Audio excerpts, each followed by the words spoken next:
Yes, everything fits so well. Carried him over, hoisted him up, watched him hang. This is easy. The lieutenant's eyes narrow. He's thinking to himself. Either way, what else?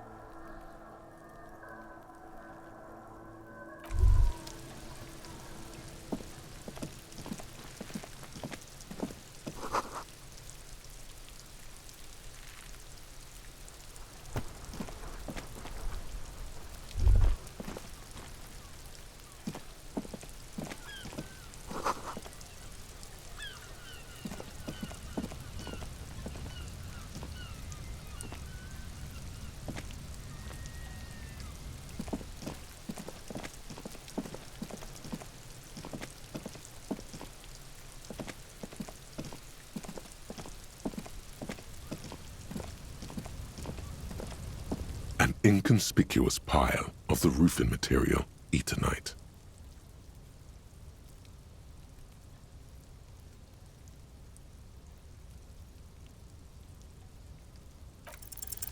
Because there's a secret door hidden behind the panels of Eternite. That's why they're too orderly. There it is. You see a shabby little door.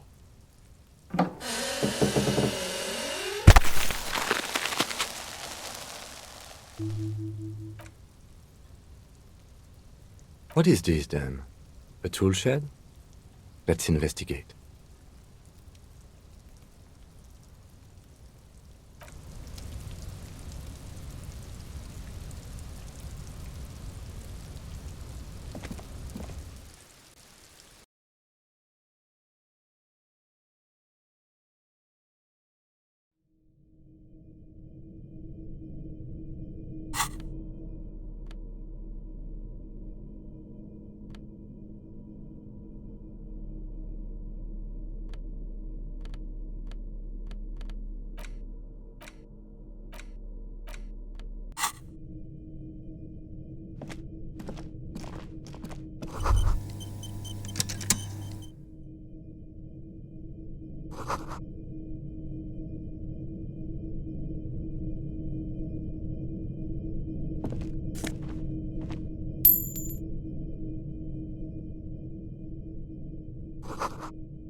Looks like someone left his tarpaulin cloak hanging on the railing here.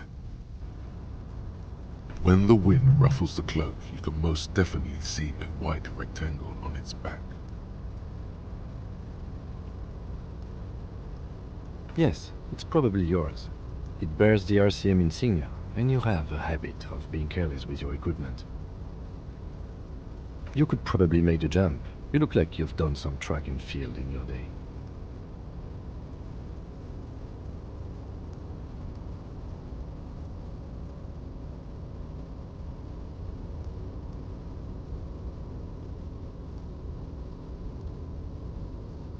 The wind is aggressive up here. The lieutenant looks at the enormous crane towering in the distance over the container yard.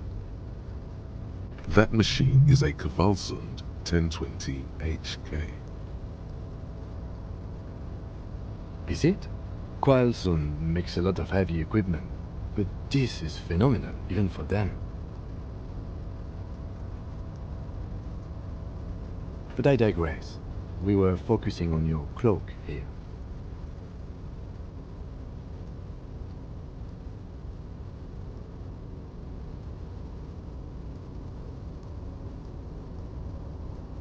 The cloak?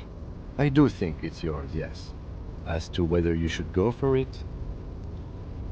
Well, it doesn't seem too dangerous. 2-meter stops. Whenever you're ready to do it, I'll be right behind you. The cloak looks like a bag of goodies floating in the wind. Who knows what its pockets may hide?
The tarpaulin cloak with possible RCM markings is still caught on the railing.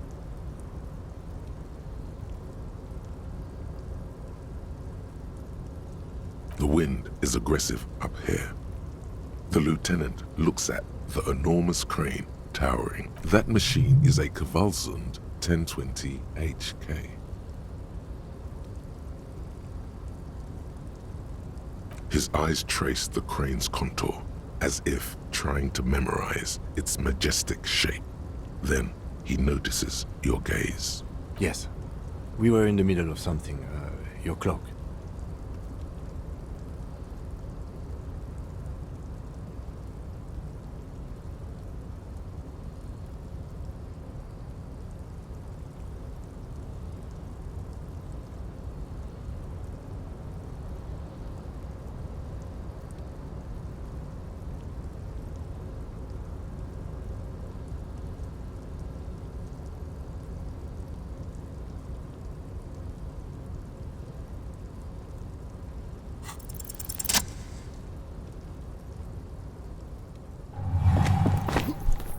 As you leap in the air, a chilly breeze engulfs you, sharpening your senses.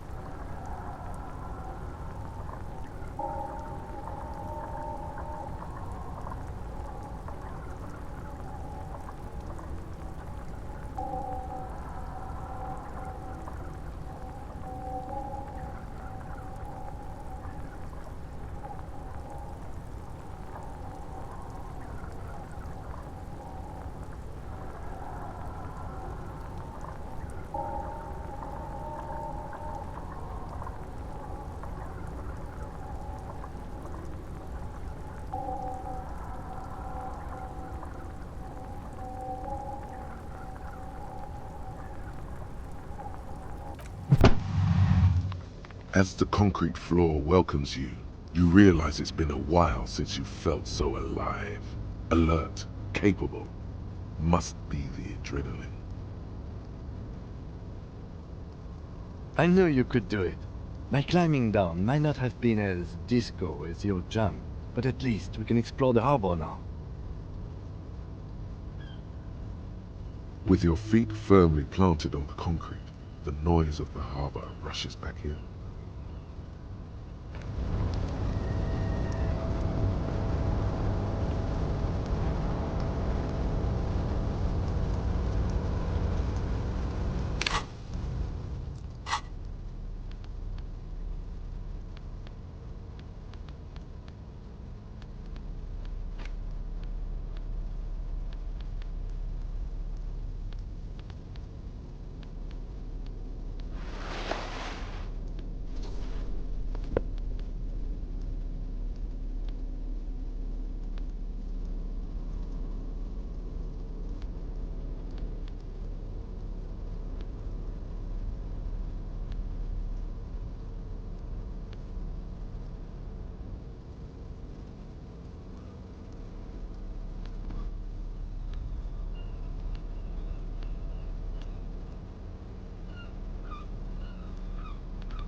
This is the night watchman's booth.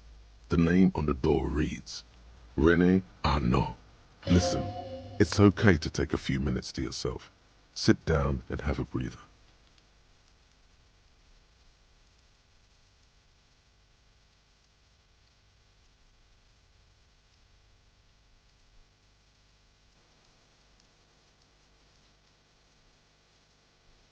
If you must.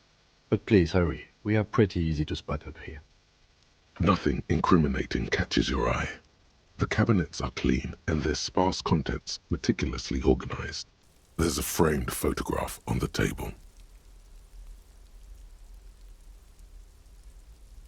It's a black and white photo of a young couple out in a street fair. The man is young, dark-skinned, and dressed in a Royal Carabinieri uniform. The girl is smiling playfully. Why did you take that?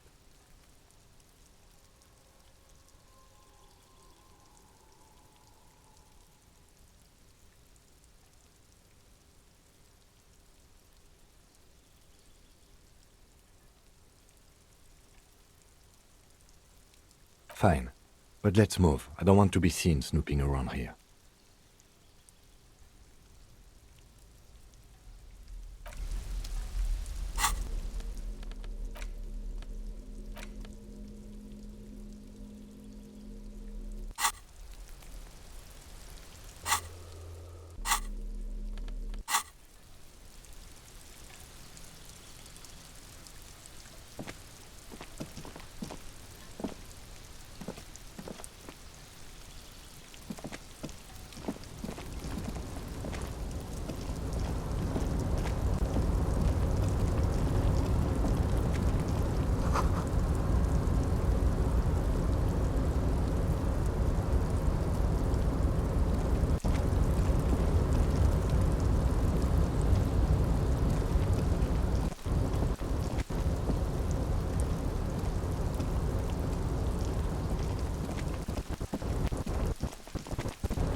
An imposing combination of a punch clock and a payphone is looking down at you from the wall. A note on the side says, "Tokens unavailable due to strike. Use change."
The front of this quarterly journal features a large satirical portrait of the late King Friesel. From the sides of his head, a pair of white antlers spread to the corners of the cover. Because white antlers are one of the symbols of communism, they represent a society in accord with the natural world and at the same time above it. Because Friesel was incompetent, foolish, and cruel. In short, the embodiment of everything the communards wished to overthrow. It's satire, you see. To your disappointment, there aren't any full-color pictures to direct your attention. Just column after column of closely set text. After rifling the pages with your thumb several times, you return to the table of... The magazine is divided into several sections. International developments, Kunst und Kultur, and local concerns. Just inside the cover, there's also an editor's note.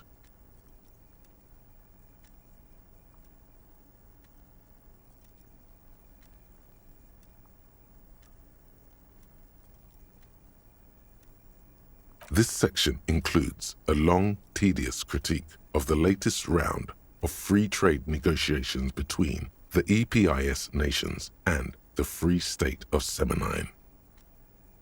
You also skip over an article about heavy fuel oil smuggling along the Messina border, something about bear wrestling in Samara, book riots in Yugograd. Whoa, whoa, whoa. Bear wrestling. Flip back to that. It seems to be part of a new public fitness initiative in the People's Republic of Samara, SRV, devised and promoted by none other than President Kanajinsky himself. According to this extremely credulous account, Uncle Sport, as he's affectionately known to his people, has recently decreed bear wrestling the national sport of the SRV. Based on the description in this article, he appears to be an extremely competent Sapormat. Sport Kanajinsky is well into his third decade as president of the SRV. Outside Samara, he's known for three things: brutal repression of internal dissent, monumental corruption, and a near pathological obsession with physical fitness. It's quite straightforward. A standard match features one man, or in some cases woman, against one bear. Two competitors, one ring, 5 rounds, or until incapacitation. According to the SRV's Ministry of Information, the program has been a tremendous success. Public support stands at 87%, and this is the SRV we're talking about. If you think those are the real numbers, there's probably a guy who wants to sell you a bridge in La Cherte.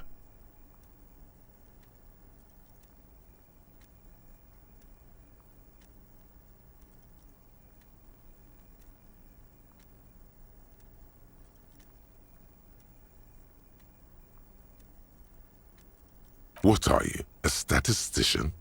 Did the moral intern send you on a fact-finding mission? This is the SRV party line, comrade.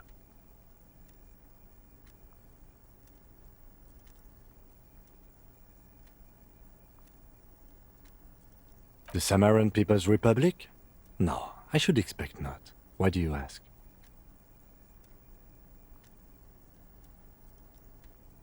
They're quite the spectacle, as I understand. I've heard they make the people in the front rows wear plastic sheets. On account of the blood, you see. You flip back to the front of the magazine. The table of contents unfolds before you.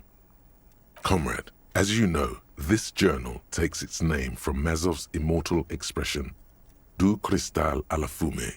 This was his way of describing the way the rigid, crystalline structures of capitalist ideology turned to smoke under communism. But, like the structures of capitalist ideology, we too are at risk of going à la fumée, unlike many publications which are content to spoon-feed their readers reassuring drivel. La Fumée is committed to telling the radical truth. Only 4 issues in, and it sounds like they've already alienated their readership. So please, if you value our radical Mazovian perspective on contemporary politics, culture, and international affairs, please consider subscribing today. Yours in struggle, the editors.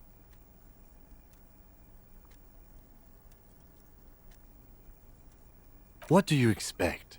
It was laying around the office of the Debarders Union. They're probably bankrolling the thing.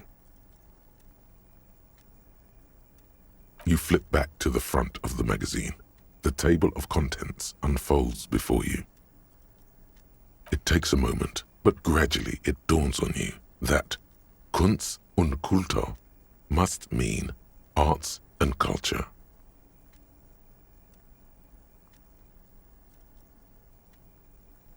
Why they decided to title this one section In Volda is beyond you. As you leaf through this section, you come across several reviews of recent radio plays, as well as a brief artist spotlight featuring a local artist identified only as. The main feature, though, is a long essay titled Tip Top Tournée. The Tip Top Tournée is an inter-isolari racing series, mostly known for its high speeds, ludicrous sponsorship deals, and high death toll. In Revachol, it's held quadrennially on the prestigious Zero Carousel racing. This so-called artist spotlight is really just a brief Q&A, made all the briefer by the subject's evident hostility to her interviewer. You think you're settling in for a relaxing recap of the most recent season, maybe sprinkled with. Instead, you find yourself skimming a 10,000-word feature about all the politically problematic aspects. Where to even start? For one, there's the crass commercialism of its sponsorships, and then there's the practically criminal. So, all of it, basically.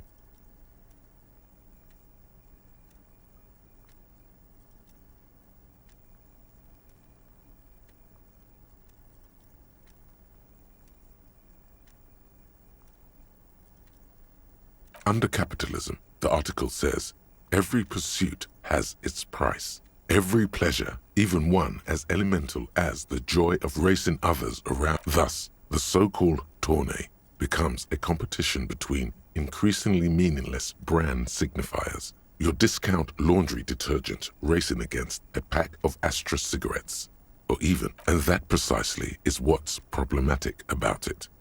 Were it not for the promise of random, spectacular violence, audiences would quickly lose in. At the end of the day, it's the destruction of these 750,000 real races that you're really watching for.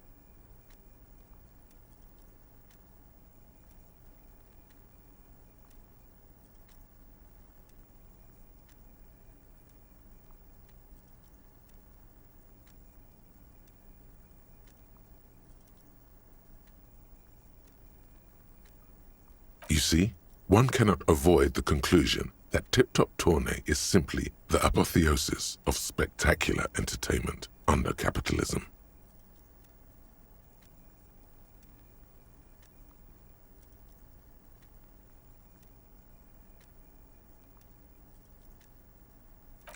Ah, come on. Can this article read your mind? A certain kind of young man reads 1 or 2 books and suddenly thinks he understands the secret structures of reality.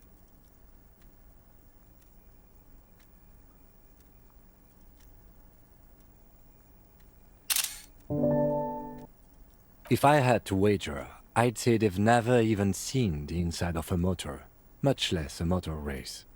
I take whatever they write with a large grain of salt.